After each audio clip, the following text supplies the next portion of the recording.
Sir ಇವಾಗ life insurance ಅಂತ ಬಂದಾಗ ನಮ್ಮ ಕಣ್ಮುಂದೆ ಎಷ್ಟೊಂದು ಬರುತ್ತೆ, ಗೂಗಲಲ್ಲಿ ಹೊಡೆದ್ರೆ ಎಷ್ಟೊಂದು ಬರುತ್ತೆ, ಯೂಟ್ಯೂಬ್ ವಿಡಿಯೋಸ್ ಹೊಡೆದ್ರೆ ಎಷ್ಟೊಂದು ಬರುತ್ತೆ. ಸೊ ಏನೇನು ಕ್ರೈಟೀರಿಯಾ ಯೂಸ್ ಮಾಡ್ಕೊಂಡು ನಾವು ಒಳ್ಳೆ ಥರ ಲೈಫ್ ಇನ್ಶೂರೆನ್ಸ್ನ ಚೂಸ್ ಮಾಡಬೇಕಾಗುತ್ತೆ? ತುಂಬ ಜನ ಮಾಡುವ ತಪ್ಪು, ನೀವೇನು ಇನ್ಶೂರೆನ್ಸ್ ತಗೊಂಡಿದ್ರಿ ನಾನು ಅದೇ ತಗೊಳ್ತೀನಿ.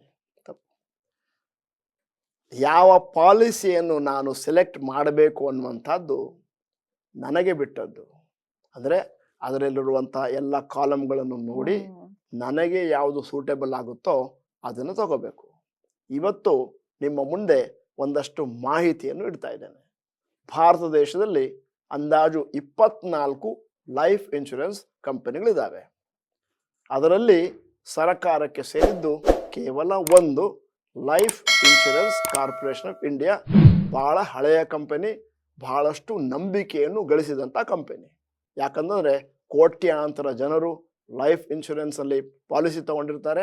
LICಯಲ್ಲಿ ಮುಂದಿನ ದಿನಗಳಲ್ಲಿ ಅವರಿಲ್ಲ ಅಂತಂದಾಗ ಹಣವನ್ನು ಕೊಟ್ಟಂಥ ನಿದರ್ಶನಗಳು ನಮ್ಮ ಮುಂದೆ ಇದ್ದಾವೆ. ಆದರೆ LICಯವರು ಸರ್ಕಾರಕ್ಕೆ ಸಂಬಂಧಪಟ್ಟವರು. ಸ್ವಲ್ಪ ವರ್ಷಗಳ ಕೆಳಗೆ ಪ್ರೈವೇಟ್ನವರು ಆ ಜಾಗಕ್ಕೆ ಬಂದರು. ಪಾರ್ಲಿಮೆಂಟಲ್ಲಿ ಪಾಸ್ ಆಯಿತು. ಸಣ್ಣ ಉದಾಹರಣೆ ಕೊಡ್ತಾ ಇದ್ದೇನೆ ಯಾವ ಕಂಪನಿ ಇರ್ಬೋದು ಅಂತ. Bajaj Allianz, Bharti AXA, HDFC life, ICICI Prudential, Kotak Mahindra, Max Life, SBI life, Tata AIA life insurance ಇತ್ಯಾದಿ. ಸದ್ಯದ ಮಟ್ಟಿಗೆ ಹೆಚ್ಚಿನ ಲೈಫ್ ಇನ್ಶೂರೆನ್ಸ್ ಕಂಪನಿಗಳು ಕೇವಲ ಲೈಫ್ ಇನ್ಶೂರೆನ್ಸ್ ಅನ್ನು ಮಾತ್ರ ಕೊಡ್ತಾ ಇದ್ದಾವೆ. ಮೊನ್ನೆ ಪಾರ್ಲಿಮೆಂಟಲ್ಲಿ ಒಂದು ಮಸೂದೆಯನ್ನು ಪಾಸ್ ಮಾಡಿದ್ದಾರೆ. ಅದಿನ್ನು ಜಾರಿ ಆಗಬೇಕಷ್ಟೇ. ಏನು ಅಂತಂದರೆ ಲೈಫ್ ಇನ್ಶೂರೆನ್ಸ್ ಕಂಪನಿಯವರು ಕೂಡ ಹೆಲ್ತ್ ಇನ್ಶೂರೆನ್ಸ್ ಕೊಡ್ಬೋದು, ಹೆಲ್ತ್ ಇನ್ಶೂರೆನ್ಸ್ ಕಂಪನಿಗಳು ಕೂಡ ಲೈಫ್ ಇನ್ಶೂರೆನ್ಸ್ ಕೊಡ್ಬೋದು. ಈಗ ನೀವು ಕೇಳಿದ ಪ್ರಶ್ನೆ ಬರ್ತಾ ಇದ್ದೇನೆ, ರೈಟ್ ಟೈಪ್ ಆಫ್ ಇನ್ಶೂರೆನ್ಸನ್ನು ಸೆಲೆಕ್ಟ್ ಮಾಡೋದು ಹೇಗೆ? ಮೊದಲನೇದಾಗಿ choose according to your goal. ನಿಮಗೆ ನಿಮ್ಮ ಜೀವನದಲ್ಲಿ ಇಷ್ಟು ದುಡ್ಡು ಬೇಕು ಅಂತ ಒಂದು ಆಸೆ ಇರುತ್ತೆ. 60 ಲಕ್ಷನೋ, 1 ಕೋಟಿನೋ, 2 ಕೋಟಿನೋ. ಆವಾಗ ನೀವು ಅಂತಹ ಇನ್ಶೂರೆನ್ಸ್ ಕಂಪನಿಯನ್ನು ಸೆಲೆಕ್ಟ್ ಮಾಡಬೇಕು, ಅಂತಹ ಇನ್ಶೂರೆನ್ಸ್ ಪಾಲಿಸಿನ ಸೆಲೆಕ್ಟ್ ಮಾಡಬೇಕು. ರಿಟೈರ್ಮೆಂಟಿಗೆ ಎಷ್ಟು ದುಡ್ಡು ಬೇಕು, ಮಕ್ಕಳ ಎಜುಕೇಷನಿಗೆ ಎಷ್ಟು ಬೇಕು, ಮಕ್ಕಳ ಮದುವೆಗೆ ಎಷ್ಟು ಬೇಕು, ಬೇರೆ ಎಕ್ಸ್ಪೆನ್ಸಸ್ಗೆ ಎಷ್ಟು ಬೇಕು.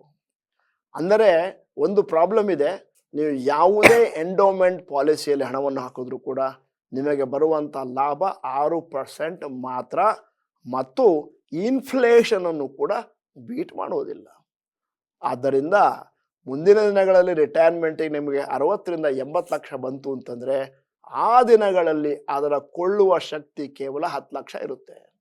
ಅದನ್ನು ಗಮನದಲ್ಲಿಟ್ಕೊಂಡು ನಾವು ನಮ್ಮ ಗೋಲನ್ನು ಸೆಟ್ ಮಾಡಬೇಕಾಗುತ್ತೆ.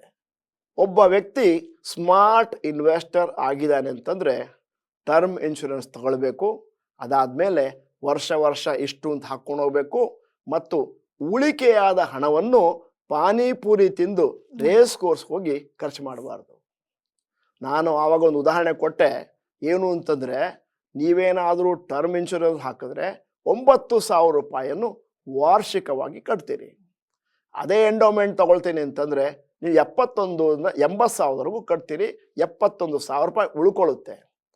ಇಲ್ಲಿ ಬಹಳ ಬುದ್ಧಿವಂತಿಕೆಯಿಂದ ಮಾಡಬೇಕಾಗಿರೋ ಕೆಲಸ ಏನು ಅಂತಂದರೆ, ಈ 71,000ವನ್ನು ಸರಿಯಾದ ಜಾಗದಲ್ಲಿ ಹೂಡಿಕೆ ಮಾಡಬೇಕು. ಮನಸ್ಸಿನಲ್ಲಿ ಏನು ಯೋಚನೆ ಮಾಡಬೇಕು ಅಂತಂದರೆ, ನಾನು ಎಂಡೋಮೆಂಟನ್ನು ತಗೊಂಡಿದ್ದೇನೆ. ನಿಮ್ಮ ಮನೆಗೆ ಯಾವುದೇ ಲೈಫ್ ಇನ್ಶೂರೆನ್ಸ್ ಕನ್ಸಲ್ಟೆಂಟ್ ಬಂದರೂ ಮೊದಲು ಅವ್ರ ಹತ್ರ ಕೇಳಿ, ನಾನು 50 ಲಕ್ಷಕ್ಕೆ ಇನ್ಶೂರೆನ್ಸ್ ಮಾಡಿಸ್ಬೇಕು ಅಂತಿದ್ದೀನಿ, ಎಂಡೋಮೆಂಟಲ್ಲಿ ಎಷ್ಟಾಗುತ್ತೆ? ಅವರು ಖುಷಿಯಾಗಿ ಪಟ್ಟಿ ತೆಗಿತಾರೆ, ವರ್ಷಕ್ಕೆ 80,000 ಕಟ್ಟಬೇಕು ಅಂತ ಹೇಳ್ತಾರೆ. ಆಮೇಲೆ ಹೇಳಿ, ನಾನು ಟರ್ಮ್ ಇನ್ಶೂರೆನ್ಸ್ ಮಾಡಬೇಕಂತಿದ್ದೀನಿ, ಹೇಳ್ತಾರೆ ಟರ್ಮ್ ಇನ್ಶೂರೆನ್ಸಿಗೆ 9,000 ಕಟ್ಟಬೇಕು. 71,000ವನ್ನು ಈಗ ನಿಮ್ಮ ಮುಂದೆ ಬಂತು.